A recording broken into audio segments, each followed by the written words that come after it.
Família, o tema dessa mensagem de hoje é o inimigo silencioso. Quantos aqui têm inimigos? Amém?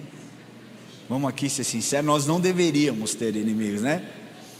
Mas quantos aqui, vamos lá, você tem lá o seu chefe que é um mala, você tem o seu vizinho que fica pegando no seu pé, colocando música funk alta até altas horas da madrugada, e você só quer dormir, você quer orar e não consegue porque aquele endiabrado fica colocando aquelas músicas terríveis. Quantos aqui tem algum tipo de pessoa, não é que você deseja a morte dela, mas que você, às vezes você até fala: Senhor, promova um lugar celestial, brincadeira. Mas quantos aqui tem lutas e pessoas que vocês lidam e têm dificuldade muitas vezes de lidar? Amém? Amém, glória a Deus por isso. Metade da igreja está comigo nesse barco, o resto é muito espiritualizado e não tem esse tipo de problema. Eu louvo a Deus pela sua vida, né? Mas a verdade é que todos nós enfrentamos pessoas que pensam diferente de nós. Nós vivemos num tempo de tanta polarização, onde nós perdemos a noção de quem nós fatos, ou contra quem nós de fato devemos lutar. As pessoas acham que o inimigo é aquele que torce por um time rival. Não é inimigo, simplesmente torce por um time rival. Um palmeirense não pode ser o meu inimigo porque torce para o Palmeiras, não é verdade? Da mesma forma que na questão política tem se difundido esse tipo de discurso. Se você não pensa da forma como eu penso, você é meu inimigo. E não existe mais um desejo ou um anseio por uma palavra de amor que talvez tente convencer essa pessoa. Existe um discurso de ódio voltado a derrotar os meus inimigos. Nós, quando falamos a respeito de inimigos, pensamos em questões físicas, pessoas que realmente vivem no nosso meio. Mas eu quero falar algo muito mais profundo que isso, porque existe um inimigo silencioso que habita dentro de todo ser humano. Há um tempo atrás eu falei a respeito de um inimigo oculto. Eu não sei quem estava aqui nessa pregação. Se você não estava, eu não vou te antecipar. Depois você procura lá no YouTube, você vai ver a respeito desse inimigo oculto. Mas hoje eu quero falar sobre um inimigo silencioso. Eu quero que você imagine comigo esse cenário. Um homem num bote salva-vidas no meio do oceano. Ele acabou de naufragar o seu barco e ele está no meio do oceano, um calor insuportável, 40 graus na sua cabeça, sua pele ressecada, os seus lábios rachados por conta do sol. Ele já havia pedido socorro e durante 4, 5, 6, 7 horas ele está nesse bote, sem alimento, sem água, sem absolutamente nada, simplesmente esperando o socorro que está vindo, mas ele não sabe quanto tempo esse socorro vai demorar para encontrá-lo. Ele começa a ficar inquieto, a sede começa a tomar conta da sua vida, e num momento de desespero ele olha para aquela água, aquele montão de água, e fala: eu vou beber essa água. Mas o seu consciente diz para ele: você não pode beber essa água é salgada. E ele se acalma, ele respira, ele continua concentrado, mas a desidratação começa a tomar conta.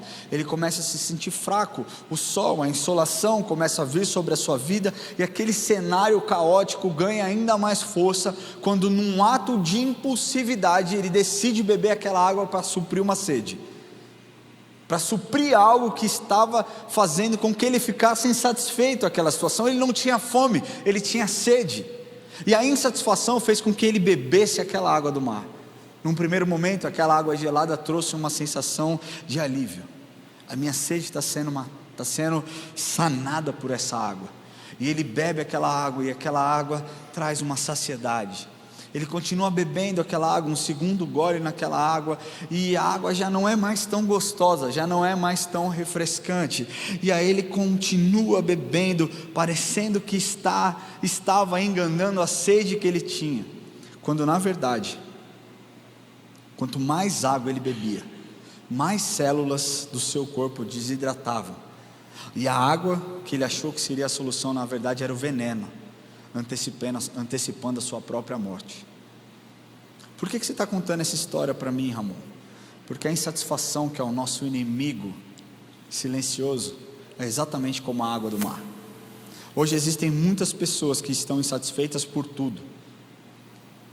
Sabe, nós estamos vivendo um deserto espiritual e nós achamos que a verdadeira razão, ou então a verdadeira solução para a nossa sede é beber algo novo.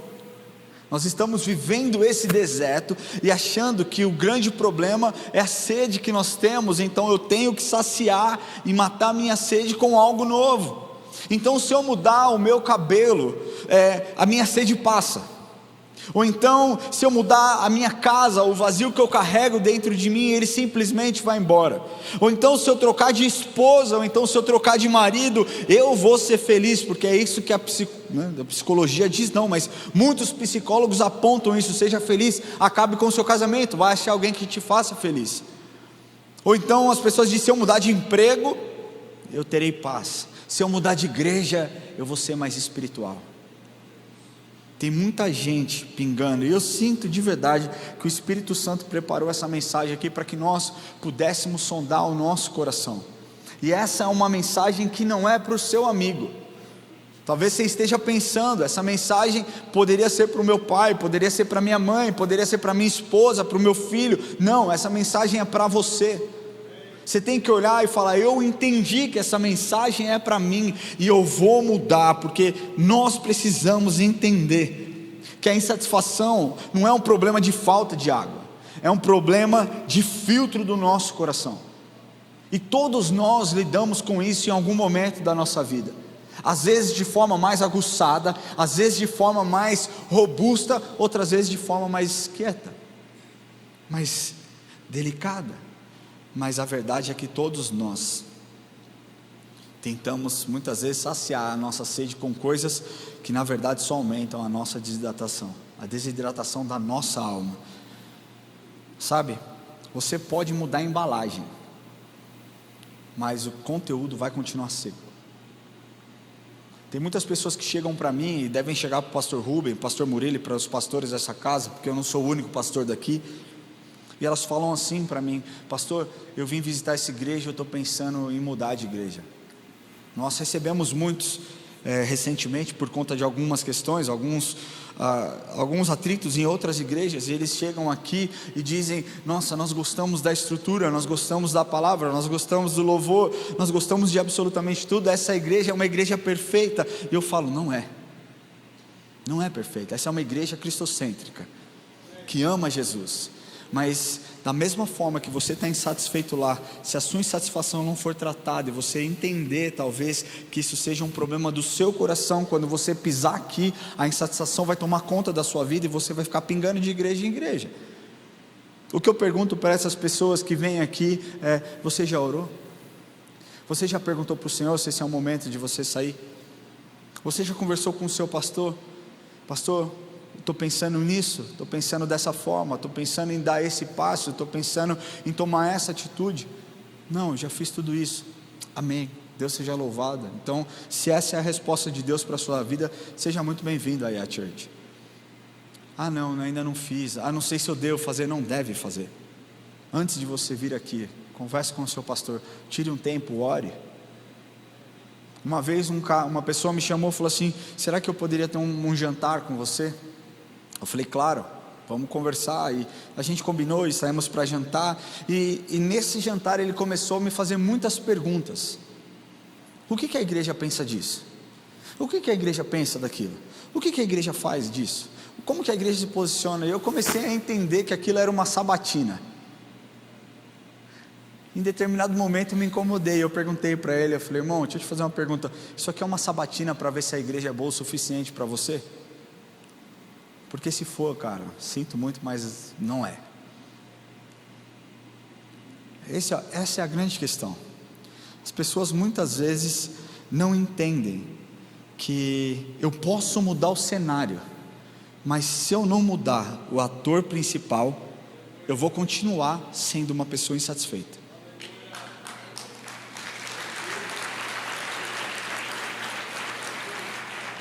Sabe, foi assim com Lúcifer. Lúcifer era o chefe da adoração. Ele comandava tudo, mas a insatisfação tomou conta do seu coração, que somente, pensa gente, o cara fazia louvor, adorava o próprio Deus, aquilo não bastava para ele, ele queria o trono. E o que aconteceu é que a insatisfação gerou rebelião, e a rebelião fez com que ele fosse expulso da presença de Deus. Adão e Eva tinham o jardim inteiro, mas eles estavam insatisfeitos porque eles não poderiam comer um fruto de uma árvore. Não era mais fácil eles talvez olharem as outras 99, ou seja lá quantas fossem? Não, a insatisfação fez com que eles se rebelassem contra uma ordem direta: não comam desse fruto. A insatisfação gera uma rebelião na sua vida, e o resultado dessa rebelião sempre é um afastamento da presença de Deus, sempre. Sabe, eu não creio que Deus deseja nos dar coisas novas hoje aqui. Eu de verdade creio que Ele deseja tratar o nosso interior. A gente diz, nós comumente citamos ou recitamos os Salmos 23. Quem aqui conhece Salmos 23? Amém? O que diz os Salmos 23? Fala mais alto se você tem convicção de que você sabe o Salmo 23. O Senhor é o meu pastor e nada me faltará. O Esmilinguido disse isso. Está lá na traseira do caminhão, tinha adesivo nos carros antigamente dizendo, e nós entendemos esse versículo e falamos muitas vezes: o Senhor é meu pastor e nada me faltará. Só que eu acho que existe uma má compreensão, porque se o Senhor é realmente o meu pastor e o seu pastor, nós precisamos ter fé que nada vai nos faltar. Agora talvez você esteja falando: mas está me faltando tudo, eu não tenho o que eu quero, eu luto e eu não conquisto, eu tento mas não consigo. Talvez você não tenha entendido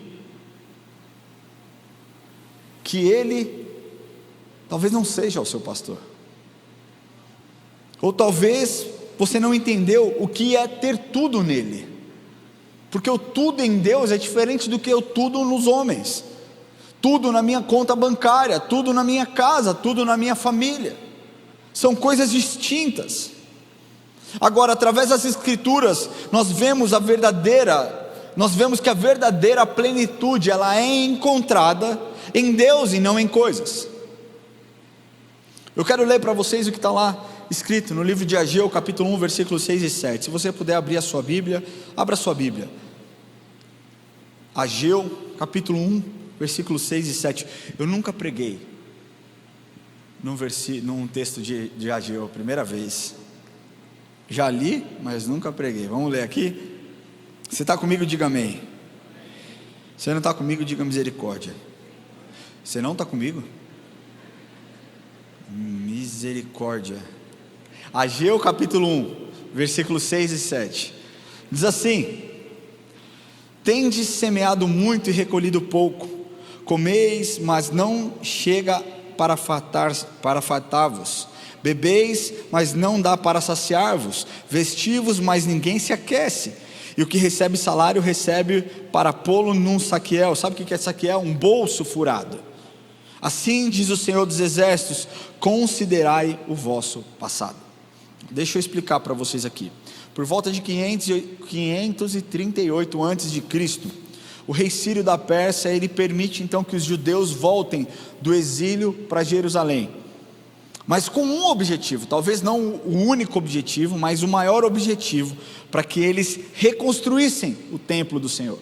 E assim o povo volta do exílio, começa a reconstrução, mas devido à oposição de povos vizinhos, ou então até mesmo de alguns vacilos próprios, eles pararam a construção por cerca de 16 anos. Mas nesse período eles não ficam parados, eles continuam produzindo, continuam construindo casas luxuosas para eles mesmos, continuam cuidando dos seus próprios negócios, sabe, deixando de lado as ruínas do templo. Então Deus envia o profeta Ageu para confrontar o povo. O problema não é que eles estavam trabalhando, mas eles estavam colocando seus próprios interesses acima do propósito pela qual eles tinham sido libertos, dos interesses do Senhor. Aí no versículo 2 desse capítulo 1 de Ageu, eles disseram assim: assim fala o Senhor dos Exércitos, esse povo diz, não veio ainda o tempo em que a casa do Senhor deve ser edificada. Mas em resposta a essa afirmação, Deus mostra que a crise que eles estavam vivendo, na verdade era um juízo divino, por conta de um foco errado que eles tinham, por conta de uma negligência. Aí então no versículo 6 nós vemos que a insatisfação crônica se torna em frustração por conta dos resultados. Nós vemos Deus dizendo de forma muito clara que sem a bênção dos céus, todos os seus esforços humanos seria inútil. Por isso que nós vemos quando diz lá, semeando muito e colhendo pouco. Quando nós lemos isso, semeando muito e colhendo pouco, o que nós precisamos entender é que eles estavam trabalhando duro na construção de coisas para ganho pessoal. Eles estavam trabalhando duro, mas a terra não produzia. O que isso nos ensina, Ramon? Isso nos ensina que o esforço entregue para aquilo que eles faziam não tinha um resultado proporcional ao tanto de esforço que eles colocavam naquele campo. Ele diz: comeis, mas não vos fartais, bebei, mas não vos saciais.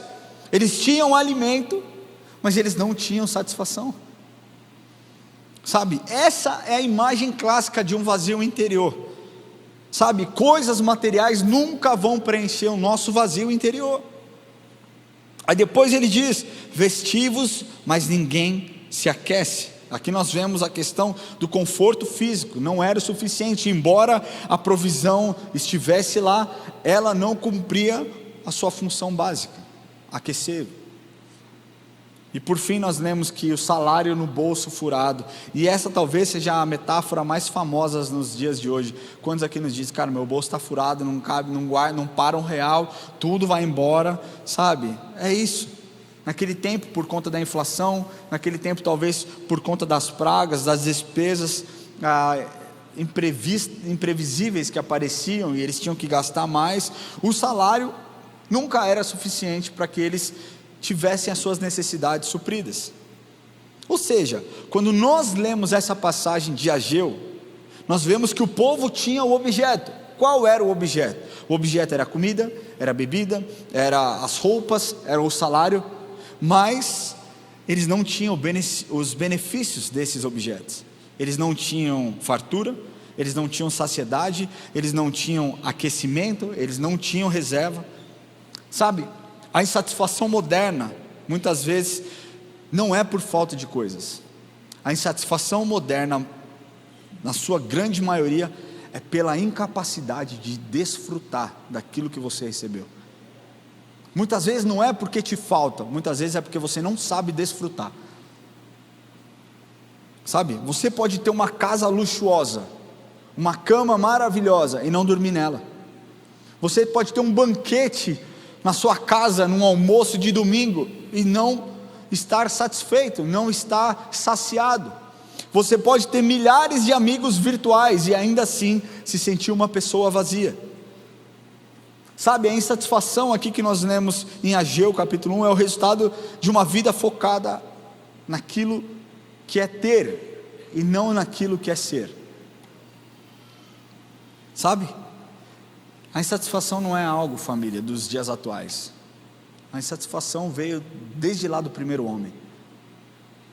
Mas eu creio que Deus quer nos tornar pessoas mais gratas, com um olhar diferente, e entender que a saciedade, a plenitude, a completude do Espírito faz com que nós não estejamos insatisfeitos, mas que nós na sua presença sejamos plenos. Eu quero trazer 3 pontos para vocês aqui. O primeiro ponto: o sintoma da maquiagem. A maquiagem esconde as perfeições. Você que é homem está pensando nas mulheres que se maqueiam. Sabe, existem mulheres que se maqueiam porque são vaidosas. Existem outras mulheres que se maqueiam porque querem parecer bonitas. Existem algumas que querem parecer patati patatá, whatever. Mas a verdade é que não somente mulher, muitas vezes se maquiam. Muitas vezes homens passam talvez uma maquiagem para esconder alguma cicatriz. Muitas vezes as mulheres se maquiam para... mulheres que são agredidas especialmente, muitas vezes têm que se maquiar para esconder um roxo no olho. Sabe, existem tantas razões pela qual as pessoas usam a maquiagem, mas a verdade é que a insatisfação, ela muitas vezes é maquiada por algo que é externo, mas a realidade é que a insatisfação ela está muito mais interna do que externa. Mas hoje existe essa grande questão, essa insatisfação generalizada dos dias atuais, ela decorre de combinações de fatores que são catastróficos. Primeiro, as redes sociais, que cria uma comparação constante e expectativas irreais. As pessoas não mais tiram fotos com a verdade nua e crua, tem que ter um filtro. Tem que ter um filtro para que você se pareça mais bonito, para que você se pareça mais bonita. Essa é a expectativa. Eu vi um vídeo uma vez de uma mulher postando um vídeo, ela falou: eu queria viver assim. Você talvez tenha visto esse vídeo. Pelo vídeo você fala, uma mulher bonita, um rosto bonito. Aí ela fala: agora eu vou mostrar para vocês a realidade. Meu amigo, eu não sei se alguém viu esse vídeo aí, mas assim, não tinha nada a ver. Você fala, é outra pessoa. A realidade é que as redes sociais criam isso. Você deseja um padrão, você deseja aparentar uma coisa que não é você, que não é aquilo que você pode ter ou aquilo que você é. Mas também o ritmo de vida acelerada, com busca por um alto desempenho e a cultura do consumo, onde muitas vezes o ter é mais valorizado do que ser. É por isso que tem tanta gente picareta, arrastando milhões e milhões, mas milhares de pessoas para conferências que não são cristãs, tá? Vem aqui que eu vou fazer o meu curso. E aí o cara vai e posta foto, o coach, do lado de um carrão, e o carro nem é dele. Mas acaba que enriquece tanto por enganar as pessoas, que daqui a pouco ele vai comprar um carro igual aquilo, e tudo aquilo que ele te prometeu, que você seria rico se comprasse o curso dele, ele está rico e você está cada vez mais pobre. Sabe por quê? Porque é mais importante ter do que ser. Existem tantas pessoas que talvez não sejam milionárias, mas têm caráter. Hoje o que falta no Brasil é caráter. Hoje o que falta no Congresso é caráter. Não é dinheiro, olha o tanto que a gente paga de imposto. O que falta é caráter. Falta a gente parar de ficar pagando pau para político e clamar: Senhor, muda o caráter da nossa nação. Muda o caráter, Senhor, daqueles que vão se levantar e estarão lá no próximo ano. O que falta é nós valorizarmos pessoas idôneas. A gente fica lambendo esses caras que querem arrancar dinheiro a qualquer custo, quando nós temos dentro dessa igreja pastores que abriram mão de uma vida secular, onde eles seriam muito bem sucedidos para se dedicar ao ministério, e nem um boa noite muitas vezes eles ganham. Ser é melhor do que ter, sempre vai ser assim. Você ser uma pessoa de caráter, de uma personalidade incorruptível, é muito melhor do que você ter qualquer coisa. Que adianta o homem ganhar o mundo inteiro e perder a sua alma? Talvez você diga: poxa, mas isso não tem nada a ver. Tem sim, cara, porque nós refletimos o caráter de Cristo. Nós precisamos refletir o caráter de Cristo dentro de nós. Agora, essa pressão pela perfeição, ela gera falta de propósito, falta de equilíbrio entre a vida pessoal e potencializam então sentimentos ruins. Sabe, como eu disse, tem gente que muda o cabelo, muda a mobília da casa, muda de carro, muda de estilo, muda de aparência. E a minha grande questão é: por quê? Porque a insatisfação, ela não é externa, ela é interna. Sabe, existem alguns casos de pessoas conhecidas que afirmaram isso. Existe um brasileiro chamado Rodrigo Alves. Quem já ouviu falar a respeito desse cara? O Ken humano. Um brasileiro. Acho que nem coloquei. Eu ia pedir para colocar uma foto dele aí, mas é melhor não, para vocês não se assustarem. O cara fez mais de 80 cirurgias plásticas, incluindo rinoplastia, retirada de costela, implante de abdômen. Eu nem sabia que existia esse implante de abdômen, sabe? Mas ele admitiu em diversas entrevistas que a cada cirurgia que ele fazia, essas cirurgias traziam um alívio temporário, mas logo depois surgiu uma nova insatisfação. E aí, uma nova cirurgia, alegria temporária, insatisfação. E aí uma nova cirurgia, 80 cirurgias realizadas. Isso que é outra personalidade, Michael Jackson, o rei do pop. E essa é uma clássica literatura psicológica sobre esse tema, sabe? Michael Jackson, ele transformou completamente o seu rosto ao longo das décadas.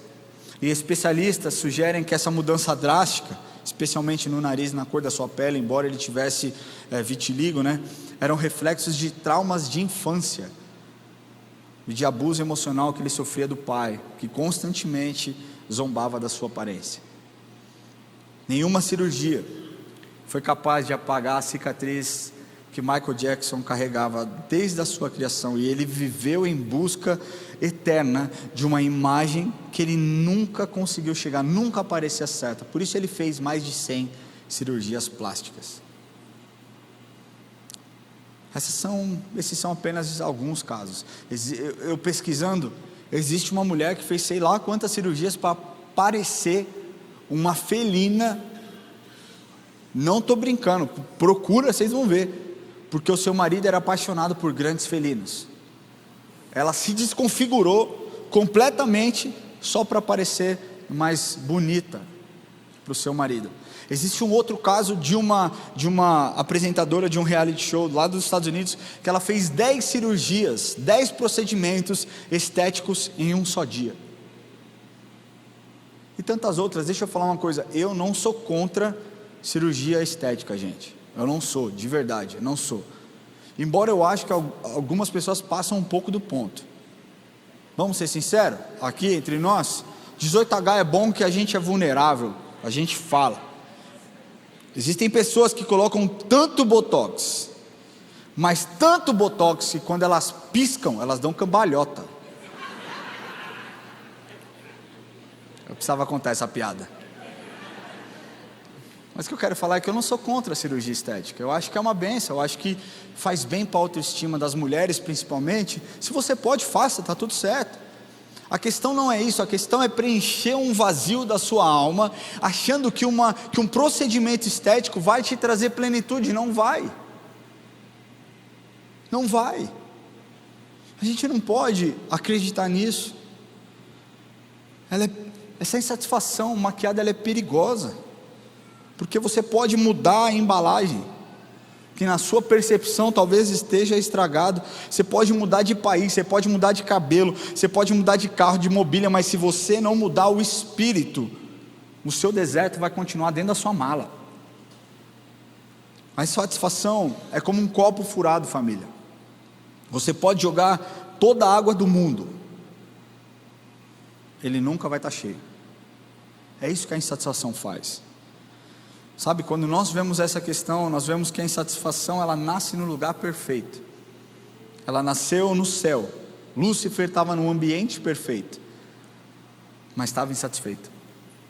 Adão e Eva estavam em um jardim perfeito, mas estavam insatisfeitos. E aqui nós vemos que o problema não é onde você está, mas é aquilo que tem dentro de você. O problema não é o seu cenário, o problema é o seu coração. O problema não era o Éden, o problema era o coração de Adão e Eva. O problema não era o céu, o problema era o coração e as intenções de Lúcifer. O problema não é o cenário que você vive, não é o Brasil, o problema é o que está dentro do seu coração. Você entende isso? Não é a sua empresa, não é onde você trabalha, é o seu coração. O segundo ponto que eu quero falar é sobre uma mentira do inferno. porque a insatisfação ela é uma mentira do inferno. Eu vou compartilhar com vocês aqui um breve pensamento a respeito de uma história que você já conhece. Está lá em Números 14, versículos de 1 a 4. Se você puder abrir, Números, Êxodo, Gênesis, Êxodo, Levítico e Números.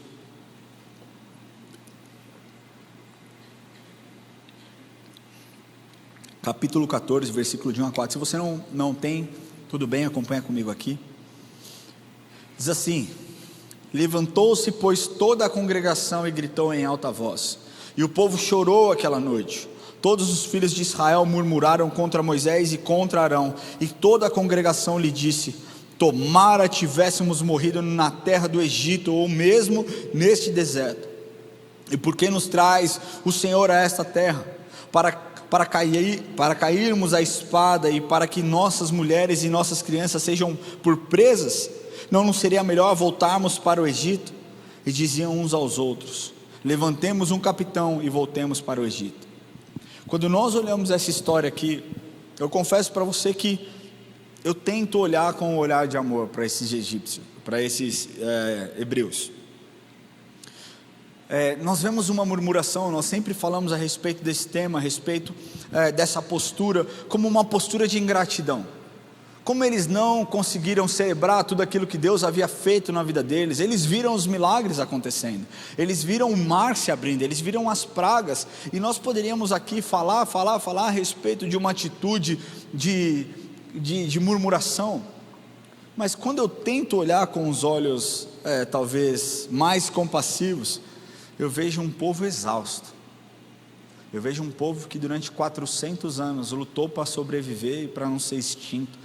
Eu vejo um povo que saiu através de José, sabe, de um lugar onde eles morreriam. José os abriga no Egito, sabe, mas o Egito não era o lugar.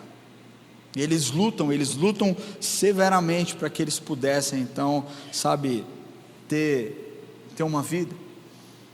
Sabe, 400 anos oprimidos, sem força para nada, sem esperança, nem para enxergar as bênçãos que eles tinham recebido.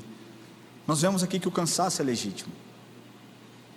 Quando nós olhamos para esse prisma, nós vemos que esse sentimento, ele se torna um sentimento mortal, porque a insatisfação leva à murmuração. O povo do deserto, ele tinha um maná, que era o pão dos céus, mas reclamou porque queriam carne. Por conta da insatisfação, não necessariamente disso, mas uma geração inteira morreu no deserto. Sabe? Eu quero te falar que a insatisfação, família, tem um potencial para te fazer morrer antes de você chegar na promessa. Se você não cuidar, se você não vigiar o seu coração, você pode morrer antes mesmo de conquistar a promessa que o Senhor já derramou sobre a sua vida. Sabe, hoje nós vivemos nessa era da dopamina, nada é suficiente. Se o post não tem curtido bastante, você exclui o post. Se ele não dá o engajamento no tempo rápido, não, então flopou. Eu não sei nem o que é flopar, mas a galera fala, eu repito, o post flopou. É assim que fala? Quem aqui tem filho adolescente? Vocês estão meio 6-7 também? Eu não estou entendendo nada. Eu converso com eles, eu fico, amém. Você entendeu, pai? Está farmando aura. Eu falei, a dona Aura trabalha no condomínio que a gente mora. E é verdade, eu tenho o telefone dela. Mas essa galera diz, flopou, o post flopou, então apaga ele, arquiva ele. Essa geração, essa era dopamina é terrível. O carro não é bom o bastante, então eu troco. O marido não é carinhoso o bastante, então eu troco também. Sabe, nós estamos ficando doentes de tanto querer ter aquilo que nós não temos. Não é saudável nós mirarmos naquilo que nós não recebemos. Se Deus não te deu, Ele não te deu por uma razão. Qual? Eu não sei, eu não sou Deus. Você acha que Deus me dá tudo o que eu peço? Você acha que realmente o pastor Lamartine recebe de Deus tudo aquilo que ele pede? Deus é bom para dar e Deus é bom para não dar também, e está tudo bem, Ele é bom o tempo todo. Agora, eu não posso achar que Deus só cuida de mim quando Ele fala sim para mim. Eu perguntei quantos têm filho adolescentes, quantos têm filho de 0 a 200 anos. Você dá tudo o que seu filho quer?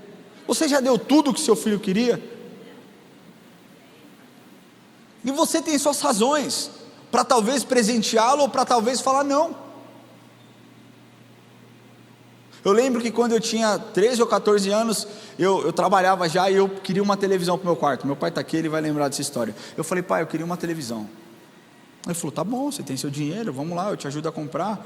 E nós fomos lá nessas, Cas Bahia, Marabras, sei lá que era, e faltava R$150. Você lembra disso ou não? Mais ou menos. E eu falei, meu pai vai me dar. Cara, eu sou um bom filho, cara. Eu sou demais. Eu sou demais e humilde. Eu falei, meu pai vai me dar. E eu fiquei olhando para a cara dele e ele falou, você precisa de R$150? Eu falei, eu preciso para completar. Ele, vou te arrumar um negócio. Fui panfletar, ele me arrumou um bagulho para panfletar. Pai, eu te agradeço por isso, porque tudo que eu sei a respeito de valorizar o trabalho dos outros, foi você que formou em mim. Eu valorizo quem lava o meu carro, eu valorizo tudo. Por isso que eu não consigo parar no farol e o cara vir me entregar um negócio, não consigo não pegar. O que eu vou fazer com aquilo? Nada. Mas não consigo falar, obrigado. Sabe? Meu pai não deu aquilo que eu queria naquele momento, mas ele me ensinou uma lição poderosa, que se ele tivesse me dado, não seria tão enriquecedor na história da minha vida, quanto a atitude que ele teve. E na nossa vida é assim. Não é saudável nós mirarmos aquilo que nós não recebemos. Sabe, quando nós alimentamos esse sentimento, nós não temos gratidão em nossas vidas. Agora, existe um ciclo que acontece repetidamente para aqueles que estão insatisfeitos. Preste atenção, esse ciclo é um ciclo clássico. Começa com uma insatisfação, se torna uma murmuração, depois uma rebelião e então uma ruína, então uma queda, então a perda de um relacionamento profundo com Deus. Falando de trabalho, talvez vocês que são de uma geração acima da minha, da idade do meu pai, vocês tenham ficado na mesma empresa por 20 anos, por 30 anos. Sabe qual que é a média de duração hoje em um trabalho? Sabe quanto? 2 anos. Que história você constrói em 2 anos? 2 anos. Pastor Rubem, quanto tempo o senhor trabalhou? Na Suzano? 20. E na Vale? 10 anos. Aí dá para construir uma história. Murilo trabalhou, cadê o Muto aí? Quanto tempo você trabalhou na Siemens, mano? 20 anos na Siemens. Você constrói uma história. Agora, 2 anos é a média das pessoas que ficam num emprego.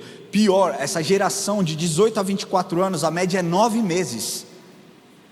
Você está duvidando de mim? Pesquisa no Google ou no chat. O chat é mais rápido. Não vou fazer propaganda para a sua empresa não.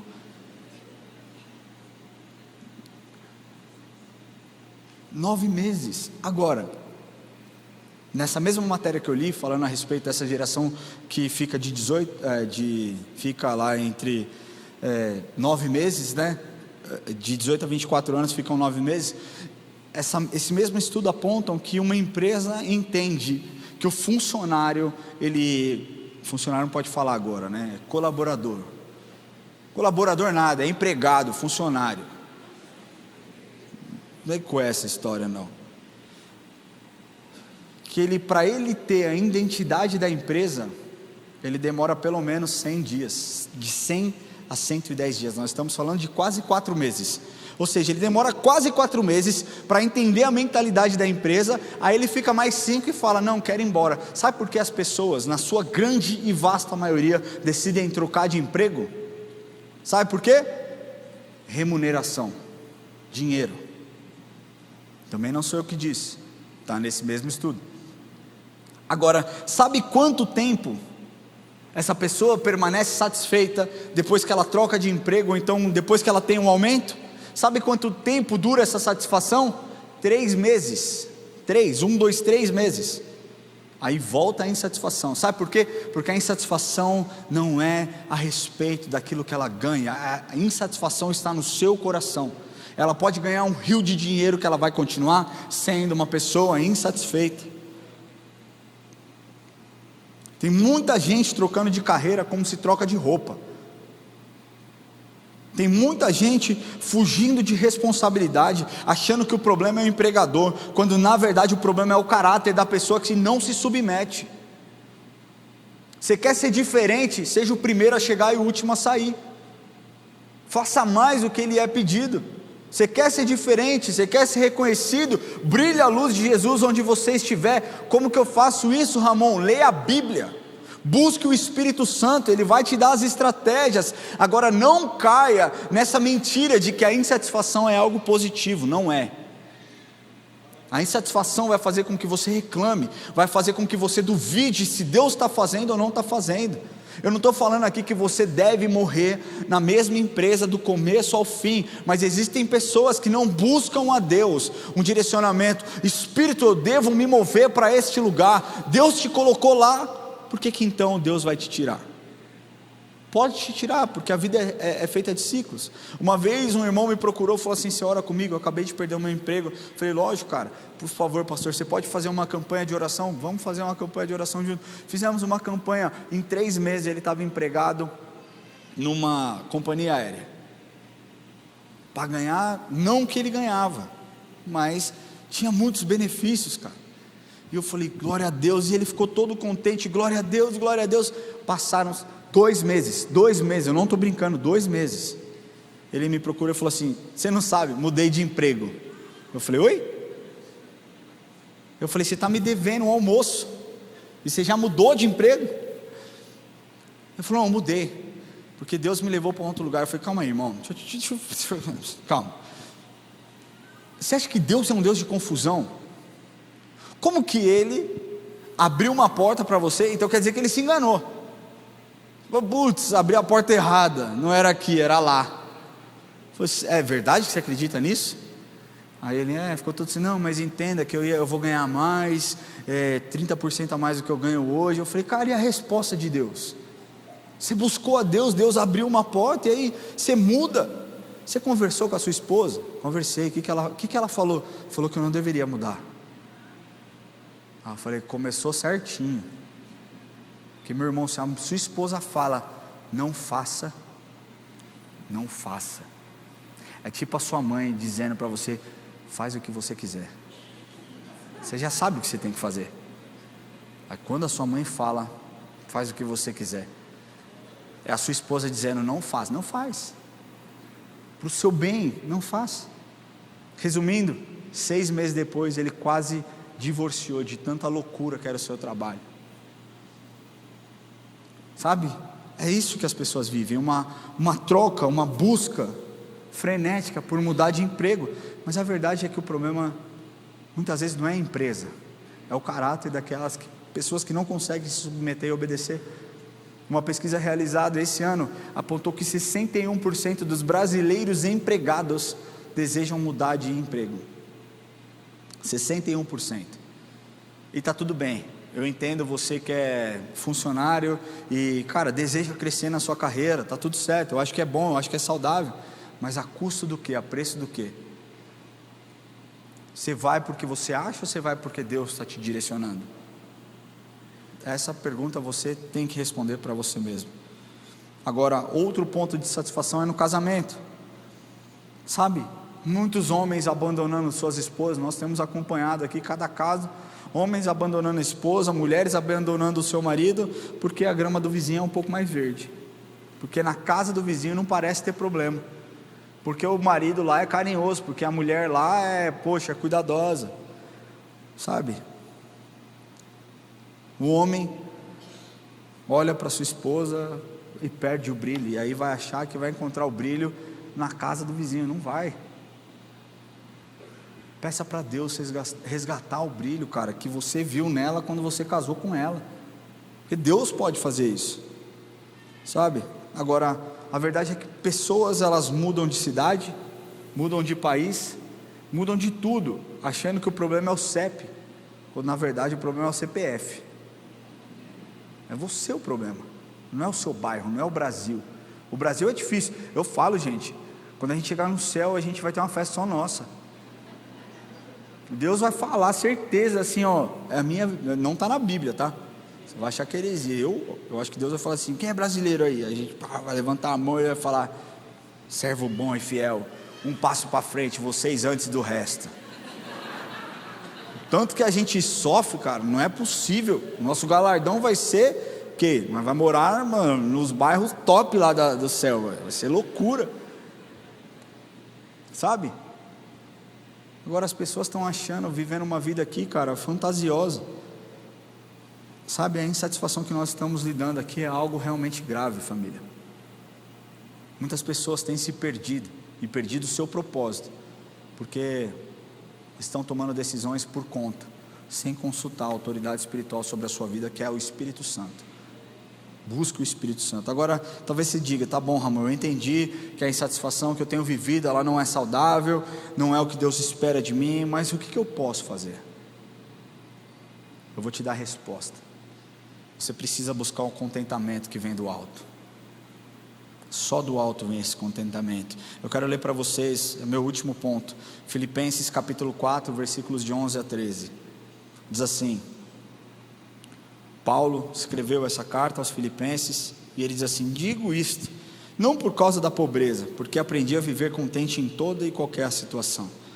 Tanto sei estar humilhado, como também ser honrado, de tudo e em todas as circunstâncias, já tenho experiência, tanto na fartura como de fome, assim de abundância como de escassez, tudo posso naquele que me fortalece. Essa é uma outra frase que o Smilling Guido citava muito. Tudo posso naquele que me fortalece. Só que as pessoas, muitas vezes, na sua má interpretação, usavam e usaram esse texto para falar que, para trazer uma motivação mais organizacional do que algo espiritual. Então, cara, é aquela parada. O irmão está filmando aqui, eu não posso falar. Aí ele parou de filmar, obrigado. Saca? Tipo, bate no peito, aquelas coisas que a gente vê na internet e fala: não é possível que o cara se dispõe a fazer uma parada dessa achando que isso é motivação. Não pode ser. E aí ele fala: repita comigo, tudo posso naquele que me fortalece. E aí você diz, ele fala: agora vai lá vender. Vai, caramba, não tem nada a ver uma coisa com a outra. Sabe, quando Paulo escreve essa carta aos Filipenses, nós precisamos entender o contexto, pelo que ele escreve isso. Quando Paulo escreve a carta aos Filipenses, ele estava preso. Ele não estava num resort, ele não estava de férias, ele não estava curtindo alguma coisa, uma festa legal, ele estava preso. E a carta de Filipenses, lá do capítulo 4 especificamente, pastor Rubem me corrija se eu estiver errado, é conhecida como a carta da alegria. Agora, como um homem pode escrever a carta de toda a Bíblia, que diz sobre a alegria mais completa, estando ele preso? Essa carta ele escreveu pouco antes da sua morte, lá no ano 61 depois de Cristo, sabe? Ele estava preso, algemado a um soldado romano, enfrentando incertezas a respeito de um julgamento que ele enfrentaria, que poderia levá-lo à morte. Agora, ele diz, ele conhecia o frio, ele conhecia a fome, ele conhecia a solidão, ele conhecia a privação da liberdade. E a igreja de Filipos era uma igreja muito amada por Paulo. Nós falamos semana passada que o Espírito Santo impediu Paulo de ir para a Ásia, dizendo para que ele fosse para Macedônia, e lá a caminho de Macedônia, ele então abre a igreja de Filipos, ele abre Tessalônica, ele abre lá em Bereia. Paulo, direcionado pelo Espírito, abriu e criou e fundou a igreja em Filipenses, para o quê? Para resgatar aquele povo, e ela se torna então uma das igrejas que mais sustentou Paulo financeiramente. Sabe, quando nós lemos esse texto, nós vemos que eles haviam também enviado uma oferta financeira para ajudá-lo na prisão através de um homem chamado Epafrodito. E quando Paulo escreve esse capítulo final para agradecer essa oferta, mas ao mesmo tempo ele deixa claro que a sua alegria não dependia daquele dinheiro que ele recebeu. Quando Paulo diz que aprendeu a viver contente em toda e qualquer situação, essa palavra contente no grego, né, ou no original, autarkes, se eu não me engano, ela significa uma autossuficiência, ela significa uma dependência das circunstâncias. Ou seja, não é algo natural. Aqui o que Paulo diz é que ele aprendeu sobre isso. Aprendi a estar contente em todas as situações, em todas as circunstâncias. O que isso significa? Que esse contentamento foi um processo, não foi um estalar de dedo, foi um entendimento movido pelo Espírito, de uma forma como ele deveria se posicionar, uma disciplina desenvolvida. Sabe o que Paulo está dizendo aqui, parafraseando? A minha paz, ela não oscila de acordo com o meu saldo bancário. A minha paz, ela não oscila se eu estou preso ou se eu estou solto. A minha paz, ela não oscila se eu tenho muito ou se eu tenho pouco, se eu estou confortável na minha cama ou não. Esse versículo que é um dos mais citados e talvez um dos mais mal compreendidos e interpretados da Bíblia, porque, como eu disse, o erro comum é muitas pessoas usam este verso como um mantra de superação. Muitas pessoas usam esse verso para ganhar competição, ganhar negócios, mas o sentido real nesse contexto é que Paulo está dizendo: eu tudo posso, eu consigo suportar todas as situações com Cristo, mas eu não consigo passar por todas elas sem Cristo. O que Paulo está dizendo aqui? Eu posso viver com fome sem murmurar, eu posso viver fraco sem me esquecer de quem Deus é, eu posso estar preso e não entrar em desespero, eu posso ter tudo e eu também posso não ter nada.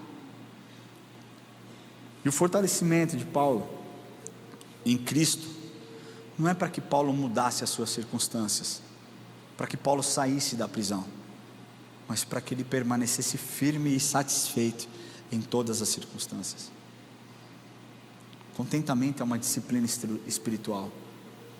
Sabe, enquanto você não for grato pelo pouco, Deus não te confiará muito.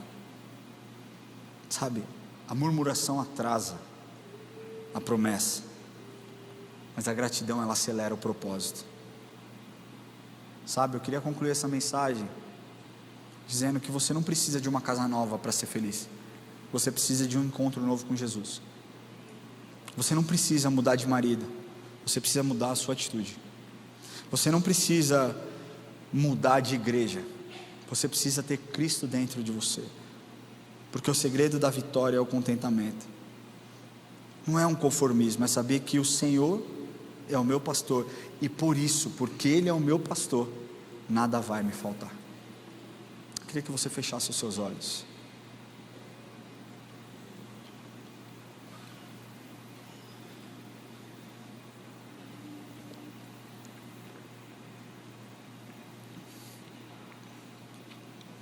Hoje eu queria falar com você, e eu queria fazer uma pergunta muito sincera para você.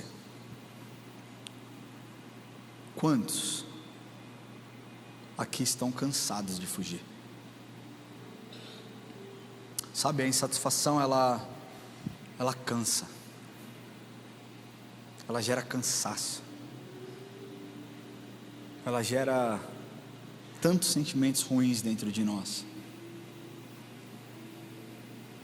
A insatisfação, ela faz com que você tente buscar alegria de forma enlouquecida, ensandecida, em todos os lugares e a qualquer custo. Por isso que tantas pessoas têm se perdido nas noites, é por isso que tantas pessoas têm se perdido em relacionamentos que não têm futuro e não levam as pessoas a lugares nenhum. Você precisa entender que enquanto o Espírito Santo não habitar em você, a sua insatisfação, ela vai ser eterna. Existe um buraco na sua alma que só Deus pode preencher. Existe um buraco no seu coração que só o Espírito Santo pode trazer conforto. Isso não é se tornar um religioso. Isso é você dizer: eu cansei de lutar com as minhas próprias forças. Eu não aguento mais tentar do meu próprio jeito. Eu estou cansado, eu estou cansada, eu estou frustrado. Eu não sei mais o que fazer. O que Jesus está te dizendo hoje é: eu tenho um fardo leve para a sua vida. Vinde a mim, vós que estáis cansados e sobrecarregados, e eu vos aliviarei. O alívio vem do Senhor, vem de Cristo. E Jesus está aqui para se encontrar com você. Se você nunca fez uma oração onde você reconheceu que Jesus é o seu Senhor e seu Salvador, e você entende que a sua insatisfação tem feito você tomar muitas atitudes ruins, tem feito você talvez desejar coisas e te levado a lugares que realmente tem gerado ainda mais dor. Para você que está cansado de lutar, eu quero te trazer uma notícia, uma boa nova. Jesus Cristo te amou tanto que se entregou por você, para que nele você pudesse ter plenitude e a satisfação de um dia morar junto com Ele nos céus. A eternidade não é assegurada porque nós somos bons, mas porque Ele nos deu vida e vida em abundância. Segundo aquilo que nós acreditamos, só tem acesso a isso aqueles que entregam o seu caminho ao Senhor, aqueles que confessam Jesus como Senhor e Salvador. E eu queria convidar você que entrou aqui hoje e entendeu que precisa de uma mudança na sua vida, e entendeu que você precisa que o Senhor seja o seu Senhor, que Jesus seja o seu Senhor. Eu queria pedir que você levante a sua mão e eu quero orar com você. A igreja está de olhos fechados, você não precisa se preocupar. Se você deseja entregar o seu coração para Jesus nessa noite, eu queria pedir que você levante a sua mão onde você estiver e eu quero orar com você. Existe alguém aqui hoje? Glória a Deus pela sua vida aí atrás, eu te vejo. Glória a Deus. Fica com a sua mão levantada para que a gente possa te enxergar. Glória a Deus pela sua vida. Existe mais alguém aqui hoje que deseja entregar o coração? Eu queria pedir que você que deseja fazer essa oração, que você fique em pé no seu lugar, e eu quero orar por você. Glória a Deus pela sua vida, jovem. Existe mais alguém? Glória a Deus aí atrás também. Eu queria pedir que você, por favor, saia do seu lugar, venha aqui à frente, para que eu possa orar com você. Se você não se sentir confortável de vir sozinho, pode pedir para alguém, para que alguém te traga. Se você está desse lado aqui talvez e também deseja fazer essa oração, que você possa vir, sair do seu lugar. Hoje o Espírito Santo quer tomar a sua vida e quer que você tenha verdadeiramente um encontro que transforma a sua história de uma vez por todas. Amém? Enquanto nós estamos aqui, você pode sair do seu lugar se você sentir o Espírito Santo te tocando. Amém? Glória a Deus. E aí, meu? Beleza?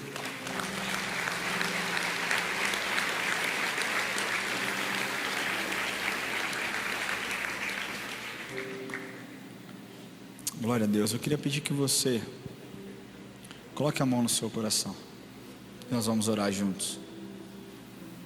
Repita comigo essa oração. Diga assim: Senhor Jesus, hoje eu entrego o meu coração em tuas mãos.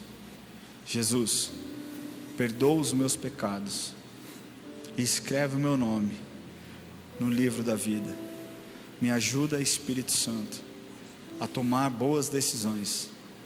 Não me permita caminhar por lugares sombrios, mas que eu seja guiado pelo Teu Espírito todos os dias da minha vida, em nome de Jesus. Pai, eu oro pelos meus irmãos e pelas minhas irmãs que decidiram entregar os seus corações para Jesus. Eu oro para que a Tua paz esteja com eles. Eu oro para que o Senhor os acompanhe, para que o Teu Espírito os guie e os guarde de todo mal.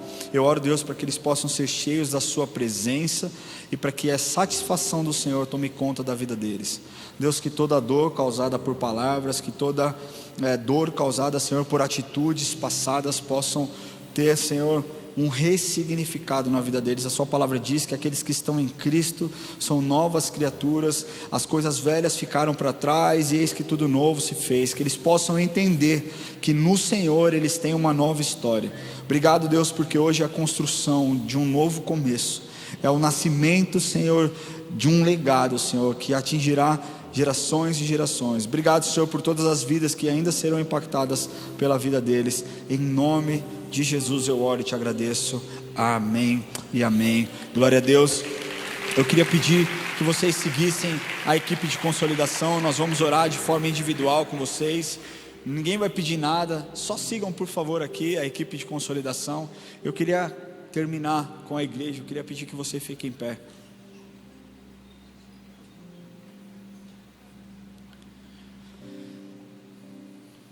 Sabe, existem muitas pessoas que talvez estão aqui, mudaram de igreja, mudaram de emprego, mudaram de estilo de vida, mas o vazio continua aí dentro.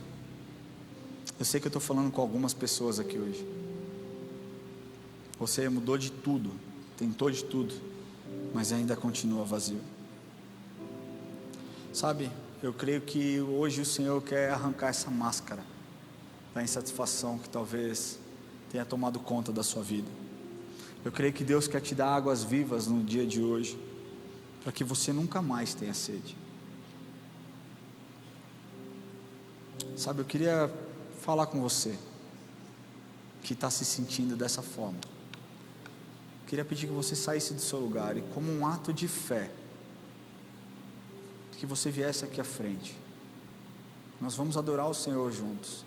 Nós vamos clamar para que o Espírito Santo nos encha de gratidão, para que as águas vivas que fluem do Senhor matem a nossa sede de uma vez por todas, e que nós não precisemos mais olhar e desejar coisas que o Senhor ainda não nos deu. Se você está se sentindo dessa forma, se você tem entendido que talvez você esteja vivendo uma vida de murmuração, mas você não deseja mais isso, eu queria pedir que você saia do seu lugar, que você venha aqui à frente. Não precisa ficar com vergonha, só vem, vamos aqui, a gente está junto no mesmo barco, todos nós somos iguais. Simplesmente saia do seu lugar e vem aqui. Eu queria pedir que as luzes fossem um pouquinho mais baixas, por favor, para aqueles que buscarão águas vivas vinda do Senhor. Eu quero te falar que Ele vai responder. Eu declaro a liberdade do Espírito sobre a sua vida. Você não precisa ficar preso no seu lugar com vergonha. Pior do que viver uma vida de insatisfação é não reconhecer o quanto você precisa de Cristo, para que as suas atitudes sejam transformadas. Mas eu creio que esse é um passo importante na nossa vida, na sua história. Se você tem vivido uma vida de insatisfação, sai do seu lugar e vem aqui. Senhor Deus, nós oramos, Deus, pelo nosso coração, Senhor.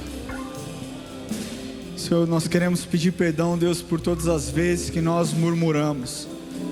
Nós queremos pedir perdão, Deus, por todas as vezes que nós duvidamos que o Senhor está fazendo.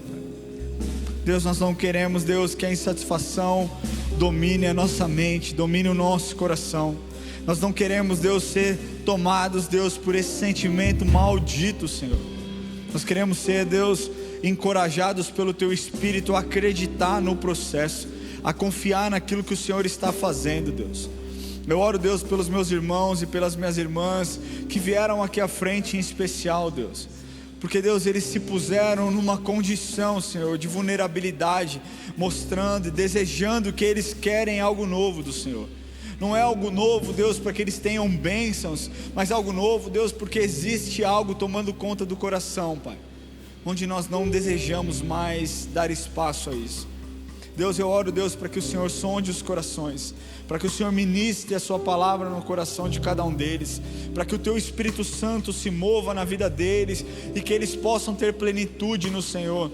Deus, talvez esse sentimento de insatisfação está sendo causado por circunstâncias externas, por, Senhor, lutas que eles estão vivendo. Eu oro, Deus, por um momento de paz. Eu oro, Deus, por um tempo de refrigério. Eu oro, Deus, por um tempo onde o Senhor os esconderá embaixo das Tuas asas.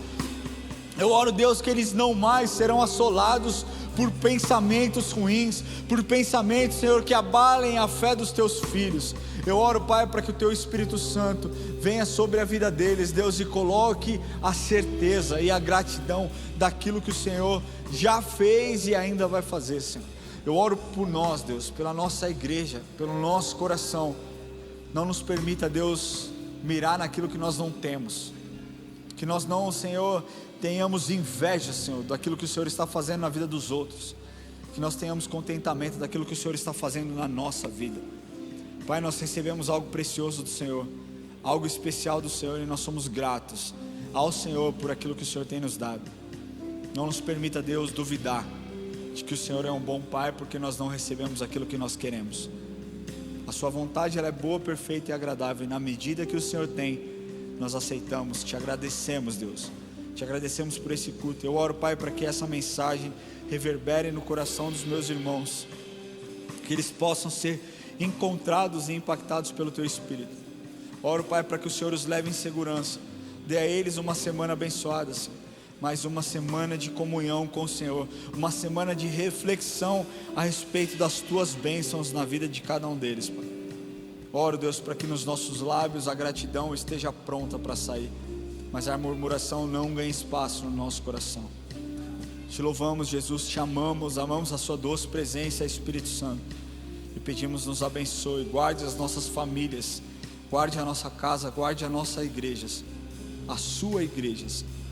Em nome de Jesus nós oramos. Pai nosso que estais no céu, santificado seja o teu nome, venha a nós o teu reino, seja feita a tua vontade, assim na terra como nos céus.